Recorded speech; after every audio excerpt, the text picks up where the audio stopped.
ಓಂ ಅರ್ಭಕೌಕಸ್ತ್ವ ತದ್ವ್ಯಪದೇಶಾಚ್ಚ ನೇತಿ ಚೇನ್ನ ನಿಚಾಯತ್ವಾದೇವಂ ವ್ಯೋಮವಚ್ಚ. ಓಂ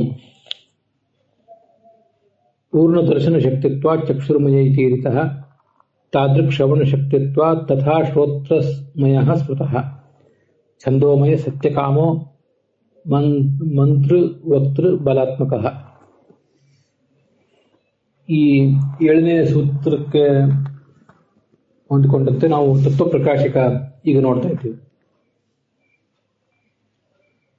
ಸರ್ವೇಷು ಭೂತೇಷು ಏತಮೇವ ಬ್ರಹ್ಮೇತ್ಯಾಚಕ್ಷತೆ ಅನ್ನುವ ಈ ಐತರೇಯ ಉಪನಿಷತ್ತಿನ ಮಾತು, ಆ ಭಗವಂತ ಬ್ರಹ್ಮ ಕೆಲವೇ ಪ್ರದೇಶಗಳಲ್ಲಿದ್ದಾನೆ ಅಂತ ಹೇಳ್ತದೆ.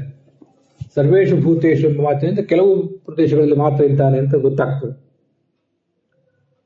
ಅದು ಉಚಿತ ಅಲ್ಲ, ಅದು ಜೀವನ ಲಕ್ಷಣ ಅಂತ ಒಂದು ಪ್ರಶ್ನೆ ಈಗ ನಡೆದಿದೆ. ಅವರು ಹಾಗೆ ಪ್ರಶ್ನೆ ಮಾಡಿದಾಗ ಆ ಪ್ರಶ್ನೆಯನ್ನು ನಾವು 2 ರೀತಿ ವಿಭಾಗಿಸಿಕೊಂಡೆವು. ಕಿಂ ಅಪರಿಚ್ಛಿನ್ನಾದಿ ರೂಪಸ್ಯ ಅರ್ಭಕೌಕಸ್ತ್ವಾದಿ ಕಥನಂ ಅಪ್ರಯೋಜನಂ ಅಯುಕ್ತಂ ವಾ ಅಂತ. ಇದು ಟೀಕಾವಾಕ್ಯ, ಜಯತೀರ್ಥರ ಟೀಕಾವಾಕ್ಯ. ಅಪರಿಚ್ಛಿನ್ನನಾದ, ಕಾಲತಃ ದೇಶತಃ ಅಪರಿಚ್ಛಿನ್ನನಾದಂತಹ ಮತ್ತೆ ಜೀವಧರ್ಮದಿಂದ ರಹಿತನಾದವನು, ಜೀವನದಲ್ಲಿ ಇಲ್ಲದೇ ಇರುವಂತಹ ಧರ್ಮಗಳನ್ನು ಹೊಂದಿದಂಥವನು ಅಂಥ ಈ ಬ್ರಹ್ಮನಿಗೆ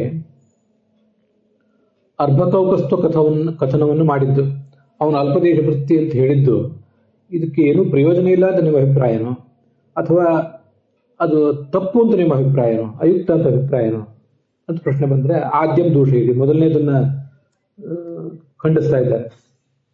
ಭಾಷ್ಯವಾಕ್ಯ ಅರ್ಭಕೌಕಸ್ತ್ವೇನ ಚಕ್ಷುರ್ಮಯತ್ವಾದಿ ರೂಪೇಣ ಚ ತಸ್ಯೇವ ವಿಷ್ಣೋ ನಿಚಾಯತ್ವಾತ್. ಅಲ್ಪದೇಶ ವೃತ್ತಿಯಾಗಿದ್ದಾನೆ ಮತ್ತು ಚಕ್ಷುರ್ಮಯನಾಗಿದ್ದಾನೆ ಅಂತ ಅದೇ ವಿಷ್ಣುವನ್ನೇ ನಾವು ಉಪಾಸನೆ ಮಾಡಬೇಕಾಗಿದೆ. ಹೀಗೆ ಉಪಾಸನೆ ಮಾಡಬೇಕಾಗಿರುವುದರಿಂದ ಆ ಥರ ಅವನನ್ನು ವರ್ಣನೆ ಮಾಡಿದ್ದು ತಪ್ಪೇನಲ್ಲ. ನ ತದುಕ್ತಿ ವ್ಯರ್ಥ. ಅರ್ಭಕೌಕಸ್ತ್ವೇನ ಚಕ್ಷುರ್ಮಯತ್ವಾದಿ ರೂಪೇಣ ಚ ಇವೆರಡು ರೀತಿಯಿಂದ ಉಪಾಸನೆ ಮಾಡಬೇಕಾಗಿದೆ. ಅದರಿಂದ ಅವನನ್ನ ಆ ಉಪನಿಷತ್ತುಗಳಲ್ಲಿ ಆ ಶಬ್ದದಿಂದ ಹೇಳಿರುವುದು ತಪ್ಪೇನಲ್ಲ. ಇನ್ನ ದ್ವಿತೀಯೇಪಿ, ಎರಡನೇದ್ದು ಮುಂದೆ ಬರುವಂಥದ್ದು, ಅದು ಅಯುಕ್ತ. ಉಪಾಸನೆ ಮಾಡಲಿಕ್ಕಾಗಿ ನೀವು ಹೇಳಿರಬಹುದು, ಆದರೆ ಉಪಾಸನೆ ಮಾಡುವುದಾದ್ರೂ ಯುಕ್ತವಾದದನ್ನೇ ಉಪಾಸನೆ ಮಾಡಬೇಕಲ್ಲ. ಅಯುಕ್ತವಾದದನ್ನ ಯಾವತ್ತೂ ಉಪಾಸನೆ ಮಾಡಬಾರ್ದು. ಅಚೇತನಂ ಅಯೋಗ್ಯಂ ಚ ನೋಪಾಸೀತ ಕದಾಚಿನ ಅಂತ ನೀವೇ ಛಾಂದೋಗ್ಯ ಉಪನಿಷತ್ತಿನ ಭಾಷ್ಯದಲ್ಲಿ ವರ್ಣನೆ ಮಾಡಿದ್ದೀರಿ. ಇದು ನೋಡಿ ಅಲ್ಲಿ ತತ್ವಪ್ರಕಾಶಿಕದಲ್ಲಿಲ್ಲ, ನಾನು ಅದನ್ನ ನೆನಪಿನಿಂದ ಹೊರಗೆ ತೆಗೆದು ಈಗ ಹೇಳ್ತಿದ್ದೇನೆ ಅಷ್ಟೆ. ಜಡವಾದದನ್ನ, ಅಯೋಗ್ಯವಾದದನ್ನ ಯಾವತ್ತೂ ಕೂಡ ಉಪಾಸನೆ ಮಾಡಬಾರ್ದು. ಏನು ಚೇತನ ಇದೆ, ಅದರಲ್ಲೂ ಯಾವುದು ವಾಸ್ತವ ಇದೆ, ಅದನ್ನು ಮಾತ್ರ, ಚೇತನದ ವಾಸ್ತವ ಗುಣಗಳನ್ನು ಮಾತ್ರ ಉಪಾಸನೆ ಮಾಡಬೇಕು ಅಂತ ಈಗ ನಿಯಮ ಇರೋದು. ಅದರಿಂದ ಈ ಅಲ್ಪೌಕಸ್ತ್ವವನ್ನು, ಅಲ್ಪದೇಶ ವೃತ್ತಿತ್ವವನ್ನು ನೀವು ಬ್ರಹ್ಮನಿಗೆ ಹೇಳಿದರೆ ಅದು ಅಯುಕ್ತ ಆಗ್ತದಲ್ಲ ಅಂತ ಪ್ರಶ್ನೆ ಬಂದರೆ ಅದಕ್ಕೆ ಉತ್ತರ ಕೊಡ್ತಾರೆ. ದ್ವಿತೀಯೇಪಿ ಸರ್ವಗತಸ್ಯ ಅಲ್ಪೌಕಸ್ತ್ವಂ ತಾವತ್ ನ ಅಯುಕ್ತಂ. ಟೀಕಾವಾಕ್ಯ. ಎರಡನೇ ಪಕ್ಷದಲ್ಲಿ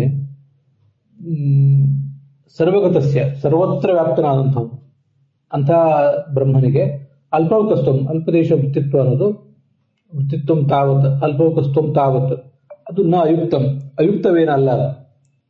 ಅದನ್ನ ಸರ್ವಗತ ಎಂಬ ಮಾತಿನಿಂದ ಆಚಾರ್ಯರು ತಿಳಿಸ್ತಾ ಇದ್ದಾರೆ.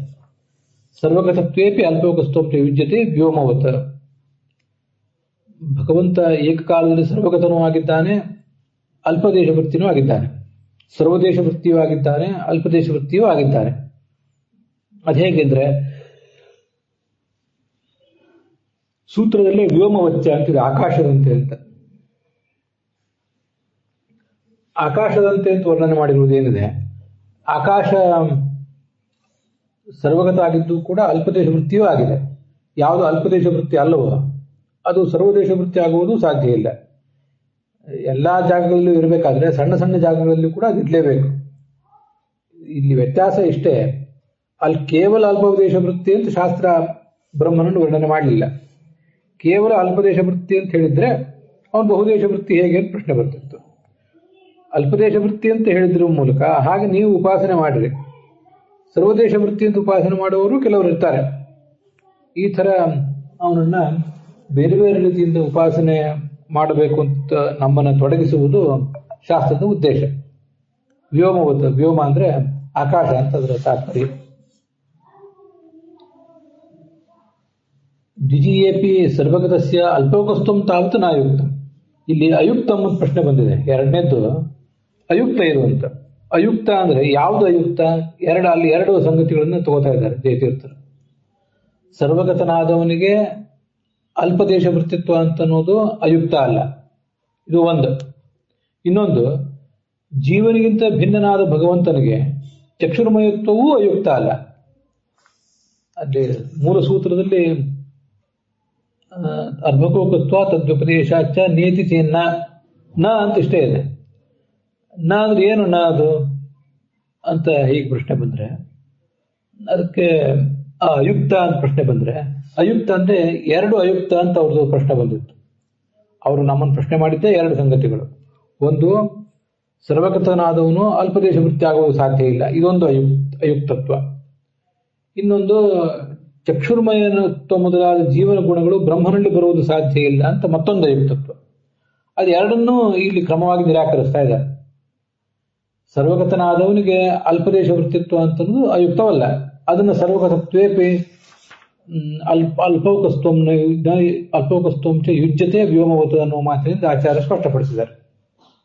ಇನ್ನು ಮುಂದೆ ಜೀವನಿಗಿಂತ ಭಿನ್ನನಾಗಿ ಇರಬೇಕಾದ ಈ ಭಗವಂತನಲ್ಲಿ ಚಕ್ಷುರ್ಮಯತ್ವಾದಿ ಗುಣಗಳು ಇರುವುದು ಹೇಗೆ ಸಾಧ್ಯ? ಚಕ್ಷುರ್ಮಯ ಅಂದ್ರೆ ಚಕ್ಷುರಿನಿಂದ ಜ್ಞಾನ ಪಡೆಯುವನು ಅಂತ ಅರ್ಥ ಅಂತ ಇನ್ನೊಂದಿದೆಯಲ್ಲ. ಜೀವನಿಗಿಂತ ಭಿನ್ನನಾದ ಭಗವಂತನಿಗೆ ಚಕ್ಷುರ್ಮಯತ್ವ ಅಂತನ್ನೋದು ಅಯುಕ್ತವಲ್ಲ. ಚಕ್ಷುರ್ಮಯತ್ವ ಶ್ರೋತ್ರಮಯತ್ವ ಅನ್ನೋದು ಅಯುಕ್ತ ಅಲ್ಲ. ಯಾಕೆಂದ್ರೆ ಸರ್ವೇಂದ್ರಿಯಮಯೋ ವಿಷ್ಣು ಈಗ ಮುಂದಿನ ಒಂದು ಸ್ಕಂದ ಪುರಾಣದ ಮಾತನ್ನು ಹೇಳ್ತಾರೆ. ಅವನು ಸರ್ವೇಂದ್ರಿಯಮಯನಾದವನು ಅಂದ್ರೆ ಸರ್ವ ಇಂದ್ರಿಯಗಳ ಶಕ್ತಿಯನ್ನು ಪಡೆದವನು. ಸರ್ವಪ್ರಾಣಿಷು ಚ ಸ್ಥಿತ, ಎಲ್ಲಾ ಪ್ರಾಣಿಗಳಲ್ಲೂ ಇದ್ದಾನೆ. ಸರ್ವನಾಮಾಭಿಧೇಯಶ್ಚ, ಎಲ್ಲ ನಾಮಗಳಿಂದ ಆತ ವಾಚ್ಯನೂ ಹೌದು. ಮತ್ತು ಸರ್ವ ವೇದೋಚಿತಶ್ಚ, ಸರ್ವ ವೇದಗಳಲ್ಲೂ ಕೂಡ ಅವನು ಪ್ರತಿಪಾದಿತನಾಗಿದ್ದಾನೆ. ಆದ್ದರಿಂದ ಸರ್ವೇಂದ್ರಿಯ ಮಯ ಆದ್ದರಿಂದ ಅವನನ್ನು ಚಕ್ಷುರ್ಮಯ, ಶ್ರೋತ್ರಮಯ ಇತ್ಯಾದಿ ರೂಪದಿಂದ ನಾವು ವರ್ಣಿಸಿದ್ದೀವಿ. ಸರ್ವೇಂದ್ರಿಯಮಯ ಇತಿ ಸ್ಮೃತ್ಯ ತತ್ವಪ್ರಕಾಶಕ ವಾಕ್ಯ. ಸರ್ವ ಪ್ರಾಣಿಗತ ಇಂದ್ರಿಯ ಸ್ವಾಮಿತ್ವೇನ, ಎಲ್ಲಾ ಪ್ರಾಣಿಗಳಲ್ಲೂ ಇರುವ ಎಲ್ಲಾ ಇಂದ್ರಿಯಗಳಿಗೂ ಅವನು ಸ್ವಾಮಿಯಾಗಿದ್ದಾನೆ. ಅದರಿಂದ ಚಕ್ಷುರ್ಮಯತ್ವಾದೇಹೇ ಉಕ್ತತ್ವ, ಈ ಕಾರಣದಿಂದ ಸ್ವಾಮಿಯಾಗಿದ್ದಾನೆ ಎಂಬ ಕಾರಣದಿಂದ ಚಕ್ಷುರ್ಮಯತ್ವವನ್ನು ಅವನಿಗೆ ಹೇಳಿದ್ದಾರೆ. ಆದ್ರಿಂದ ಅಲ್ಲಿ ಯಾವುದೇ ದೋಷ ಇಲ್ಲ ಅಂತ ಅದರ ತಾತ್ಪರ್ಯ. ಅದನ್ನ ಈ ಸರ್ವೇಂದ್ರಿಯಮಯೋ ವಿಷ್ಣು ಎಂಬ ಮಾತಿನಿಂದ ಹೇಳಿದ್ದಾರೆ.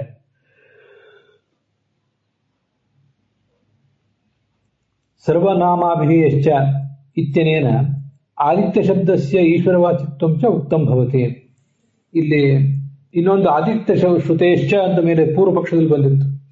ಆದಿತ್ಯ ಎಂಬ ಶ್ರುತಿ ಇರೋದ್ರಿಂದ ಇಲ್ಲಿ ಸರ್ವಗತನಾದವನು ಆದಿತ್ಯ ಆಗಬೇಕೇ ಹೊರತು ವಿಷ್ಣು ಅಲ್ಲ. ಅದಕ್ಕೆ ಸರ್ವನಾಮಾಭಿಧೇಯಶ್ಚ ಎಂಬ ಮಾತಿನಿಂದ ಈ ವಿಷ್ಣುವೇ ಆದಿತ್ಯ ಶಬ್ದವಾಚ್ಯನು ಕೂಡ ಆಗಿದ್ದಾನೆ. ಆದ್ರಿಂದ ಆದಿತ್ಯ ಸರ್ವಗತ ಅಂತ ಉಪನಿಷತ್ತಿನಲ್ಲಿ ನಿಮಗೆ ಎಲ್ಲಾದರೂ ಕಂಡು ಬಂದ್ರೆ ಅಲ್ಲಿ ಭಗವಂತ ಸರ್ವಗತ ಅನ್ನೋದನ್ನೇ ಅರ್ಥ ಮಾಡ್ಕೊಳ್ಬೇಕು ಅಂತ ತೋರಿಸ್ತಾರೆ.